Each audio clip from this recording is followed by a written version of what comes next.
Selling high-ticket events via the telephone. Now, my name is David Newton. We're going to do a deep dive into how to sell high-ticket events via the telephone. Now, this can be great if you've got a special event, maybe a seminar, or maybe a very special dinner event or anything like that. Those can actually require a fair amount of work on the telephone to sell. And we're not just talking maybe small tickets here, we're talking tickets in the hundreds or the thousands of dollars per sale. So something like maybe if you are selling, say, a special fundraiser dinner, which started at, say, maybe $500 to $1,000 per seat, or maybe you're selling tickets to a weekend seminar, which could be, once again, priced anywhere from $1,000 up to maybe, say, $20,000 or $30,000 for a weekend or a special week-long retreat. Those types of events are very specially sold on the telephone. So, if you want to know a little bit more about how all that works, smash that like button and join with me right now. Now, first of all, we're not talking here today about cold calling or calling up people totally uninitiated. That isn't what this video is about today. Today we're talking especially about people who have joined your email list. They already know who you are and what you do. They just need a little bit more information as to make a correct decision as to where to go to from now. So that's what we're talking about. So the first important thing you need to do is make sure that when you have your opt-in form, to make sure that obviously includes taking of the telephone number from that prospect, so that you can phone them up and do a phone follow-up straight away to maybe necessarily onboard them into what your structure is and what your whole group or your business is all about.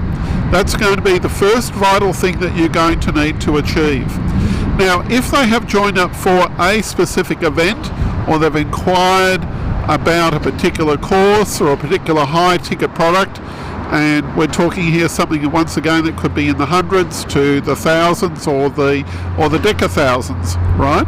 So you want to actually make sure that they've inquired specifically, so you know what the direction is that you're taking them for that particular call. Another thing I've found with a lot of people is that they tend to only allow one singular choice when people join up to a database for a choice of events, when in fact some particular prospects may wish to tick multiple boxes as to which types of products that they are interested in. So whatever you do, don't box them in by a singular choice and making it that and nothing else. That's another recipe for disaster, and I see this time and again with many different events organisers right across the place. So make sure that you're not in that category. Okay, now the first thing you're going to need to do when you call back that prospect, and we're looking here typically after they've taken some of your onboarding emails, which might be anywhere from a day to 3 days or so, is to then therefore call them back and to gain a proper rapport with that particular person. So we're talking here about finding out A, what the goals are that they have, secondly, where they see the particular product or the course it is that you're offering fits into where they're going. So in other words, find out what the spark was that got them to contact you and connect with you. Find out where that is and find out very specifically what it is. And also find out what motivates them to look at this. Are they looking at this as a broad decision across other different providers, or have they dealt with a previous provider and that they're looking for maybe an alternative because their current supplier is not actually looking after them, or they just simply want to have a second choice up their sleeve. So it's vital there that you actually isolate what those particular reasons are, because that will take you to where you're going to go to next. Okay, the second point is, from that particular thing there, and once again, assuming that we have good rapport, if you don't have good rapport, ask them when's a good time that you can actually call back and speak with them, and find out and call them back at that time. That's where you actually want to go. So what I'd suggest there is to move on from that particular point is to speak with them and then say, well, what do you know about XYZ? What do you know about this particular product, or what do you know about this particular course? Where do you stand right now in your understanding of this particular product? Then once you find out from there, then you can say, well, okay, let me explain to you what we do. We do this, USP, USP, USP, whatever your unique selling point is, and explain to them where you stand on the totem pole or the broad range of other different suppliers and what you do differently, and also look to blow away any particular myths that may be involved in your particular line of product. So, just to put a little bit of a context around this so that you've got an idea of how this works in the timing of, say, running your business. Now, obviously, you're not going to be spending the entire day on the telephone talking to a whole lot of prospects endlessly. Otherwise, you'd never get anything else done. And that would be obviously very difficult if you're running a one-man show, or even if you had a 5-person team or a 10-person team. There's only so many hours in the day. So you're going to need to work out what you're going to do and where your time best fits. That's why it's worthwhile having your prospects, when they enter into your database, to go either directly into a system whereby they're onboarded by emails and so forth, and to phone up those people that do require an onboarded phone call. Maybe that could be delegated to an assistant of some description. And for those prospects that are keen to actually talk and get things underway right now, maybe for you to make those calls, because this requires what I call the director principle, and that is the person who is running the show has the most amount of passion and has the most amount of ability to be able to close and deal with those prospects. Maybe not in all cases, but pretty well 90% of the cases.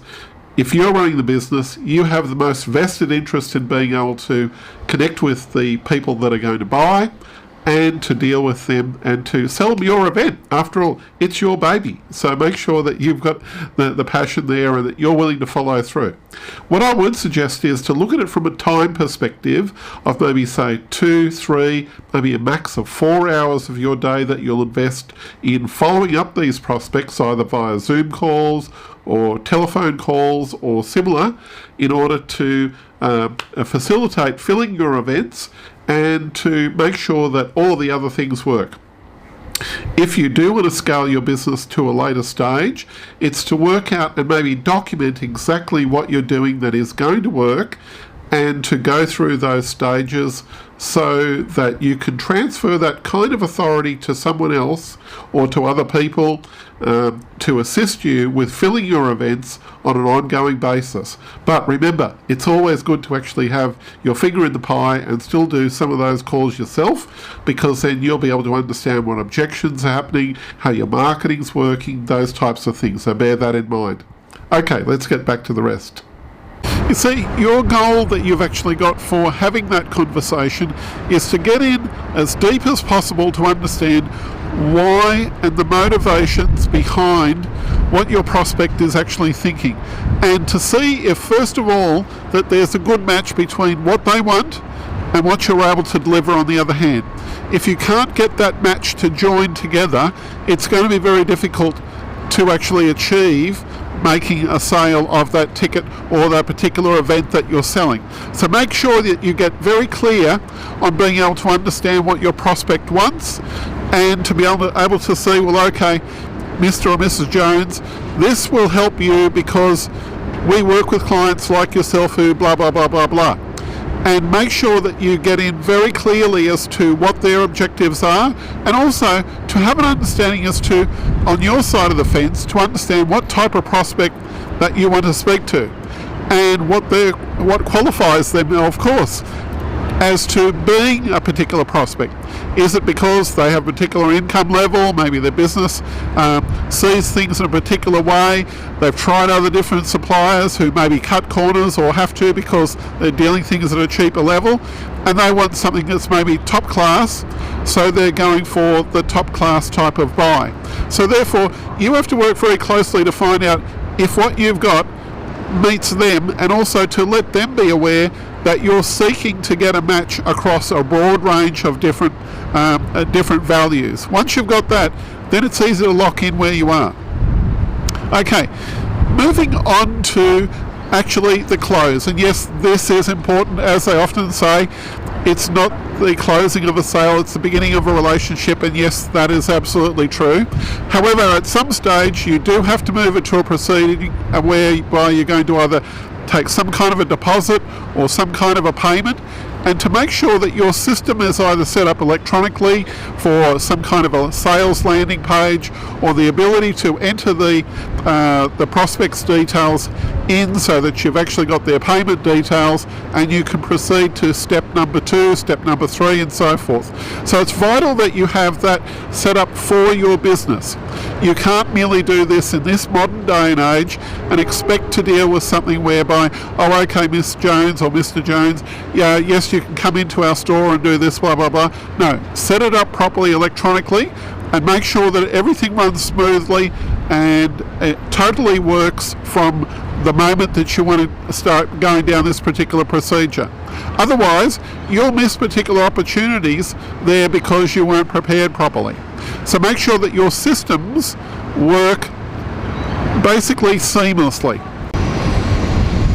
New videos like this every week. So if you'd like to have some more and view some more, please hit like and subscribe, and I'll see you on the next video very soon.